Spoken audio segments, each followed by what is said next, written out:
epidemia em matéria de criminalidade, que pode ser dividida em 3 categorias. A criminalidade comum, que é a que assusta o cidadão comum, que é o assalto à mão armada, ou o estupro, ou o estelionato. A criminalidade organizada, representada pelas facções criminosas ligadas ao tráfico de drogas, ao contrabando de armas e às milícias.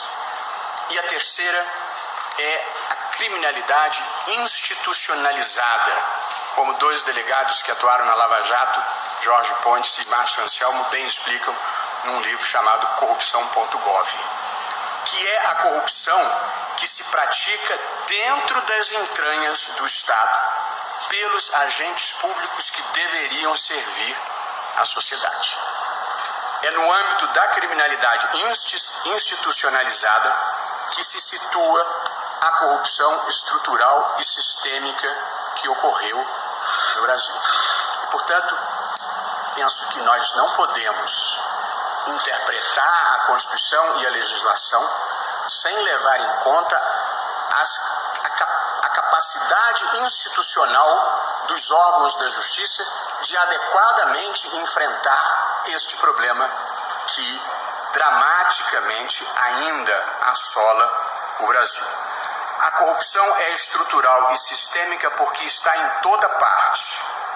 Eu e outros colegas que conduzimos investigações contra as mais altas autoridades do Executivo, podemos constatar com espanto o seguinte: 1. Agentes públicos dos mais altos escalões do Executivo se consideravam sócios em todo e qualquer contrato público e cobravam uma participação, na verdade, uma propina, em todos os ajustes relevantes firmados pela administração pública federal. 2. Membros do Congresso cobravam percentuais dos ganhos obtidos por empresas em atos legislativos de desoneração tributária, como se fossem sócios dos beneficiados ou como se estivessem emprestando dinheiro próprio e não praticando uma extorsão. 3. Diretores de instituições financeiras oficiais igualmente cobravam percentuais dos empréstimos que faziam, de novo, como se fossem sócios ou como se estivessem emprestando dinheiro próprio e não achacando empresas e indivíduos. Em todos esses casos, a lógica do esquema é: parte do dinheiro vai para o bolso e parte vai para a campanha, via Caixa 1 ou via Caixa 2. Portanto, o crime de falsidade ideológica eleitoral vem com muita frequência misturado com o crime de corrupção, acompanhado de lavagem de dinheiro e evasão de divisas. E aqui, presidente, faz pouca diferença, ao contrário do que se alardeia, a meu ver, faz pouca diferença distinguir se o dinheiro vai para o bolso ou se o dinheiro vai para a campanha. Porque o problema não é para onde o dinheiro vai. O problema é de onde o dinheiro vem. E o dinheiro vem de uma cultura de achaque, de corrupção e de propina que se disseminou de alto a baixo no país, em que todo contrato público tem alguma autoridade levando vantagem indevida. Não estou narrando um caso isolado, estou narrando o estado da arte da relação entre público e privado no Brasil. Por essas razões, presidente, o meu entendimento é que a investigação deve começar sempre sob supervisão da Justiça Federal, mesmo nos casos de Caixa 2. Ao final do inquérito, ao final da investigação, aí sim o Ministério Público vai aferir se houve apenas crime eleitoral e aí encaminhar para a Justiça Eleitoral, ou se também houve crime comum que deva permanecer na Justiça Federal, se entender que deva denunciar em concurso, porque também pode denunciar apenas pela corrupção, entendendo que tenha havido eventualmente a consulção. Portanto, presidente, a forma como eu acho que isso deve ser tratado sempre começa pela Justiça Federal. É ao final da investigação que se vai definir para onde devem ir os processos. Uma palavra sobre a Justiça Eleitoral, nesse momento presidida brilhantemente pela ministra Rosa Weber. Como os demais colegas, também eu acho que a Justiça Eleitoral presta um serviço extraordinário ao país. Ela é célere e cuida com a maior eficiência possível de temas como registro de candidatura, inelegibilidades, casos de abuso de poder econômico, abuso de poder político, captação ilícita de sufrágio. Uma pesquisa no acervo da Justiça Eleitoral verá raríssimas condenações criminais envolvendo qualquer crime que não seja puramente eleitoral. Além disso, temos o melhor sistema de apuração do mundo que em poucas horas consegue divulgar o resultado de eleições das quais participaram mais de 100 milhões, 120 milhões de eleitores. O sistema de urnas eletrônicas é modelar, como voltou a ser confirmado nas últimas eleições. Porém, dizer que a Justiça Eleitoral não é vocacionada para julgamentos criminais não significa desmerecê-la. Significa apenas identificar uma vocação e uma especialização. Por exemplo, no meu gabinete no Supremo Tribunal Federal, eu tenho 2 juízes que atuam na área criminal. No meu gabinete no Tribunal Superior Eleitoral, eu não tenho nenhum.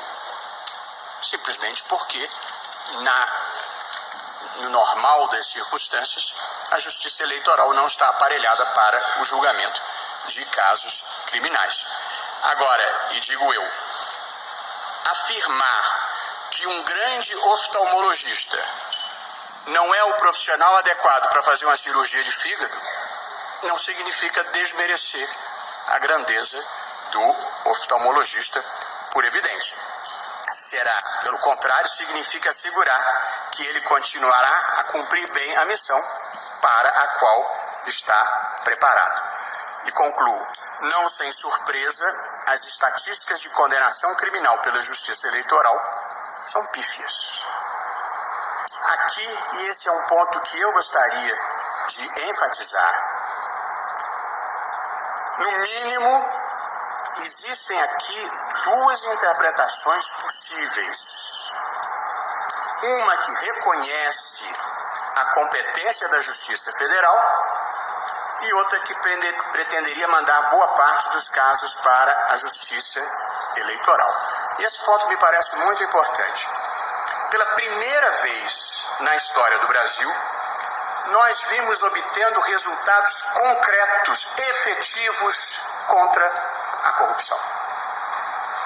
O movimento contra a corrupção começa aos poucos a produzir o principal papel do direito penal, que é o de funcionar na prevenção geral. As pessoas não delinquirem pelo temor de que vão ser efetivamente punidas. Portanto, ações do Ministério Público Federal perante a Justiça Federal levaram à condenação inúmeros saqueadores do Estado brasileiro. Um modelo de competência da Justiça Federal que tem dado certo, tem sido replicado e vem ampliando com sucesso a repressão à criminalidade institucionalizada no Brasil. Aí então, uma das coisas que estão dando certo no Brasil, nesse momento em que tanta coisa anda dando errado, nesse momento em que tem uma coisa que está dando certo, vem o Supremo e muda.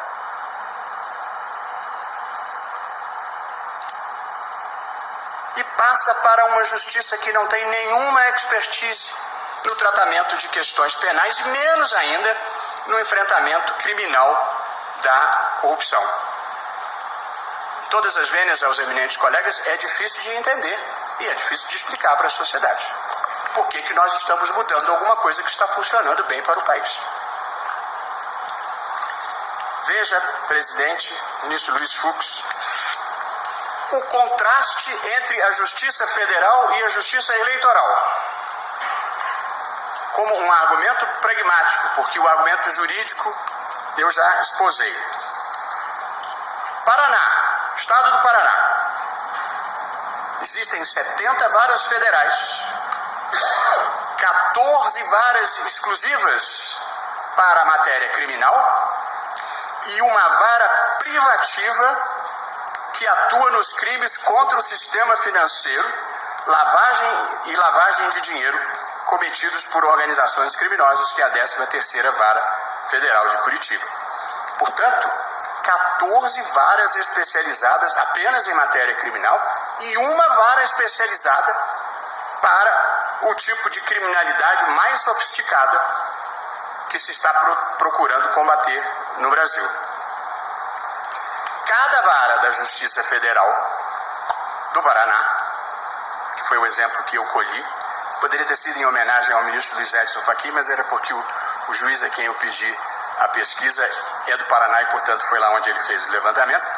Cada vara criminal da 4ª região tem a lotação de 14 servidores, ocupantes dos cargos de analista judiciário e de técnico judiciário. As varas criminais, além da parte jurisdicional propriamente dita, exercem inúmeras atribuições de ordem administrativa ou de apoio, como, por exemplo, controle de bens apreendidos, armazenamento e encaminhamento dos instrumentos e produtos do crime, prestação de informações ao CNJ sobre interceptações telefônicas e mandados de prisão, controle do cumprimento de penas substitutivas das penas privativas de liberdade, controle de comparecimento de beneficiados com suspensão condicional do processo. Portanto, 14 varas exclusivas para o crime, uma privativa para a criminalidade econômica financeira, 14 servidores concursados em cada vara e todas essas atribuições. Agora vejam a estrutura da Justiça Eleitoral de primeiro grau. A Justiça Eleitoral de primeiro grau é organizada em zonas eleitorais. A imensa maioria das zonas eleitorais do Brasil tem lotação de um técnico judiciário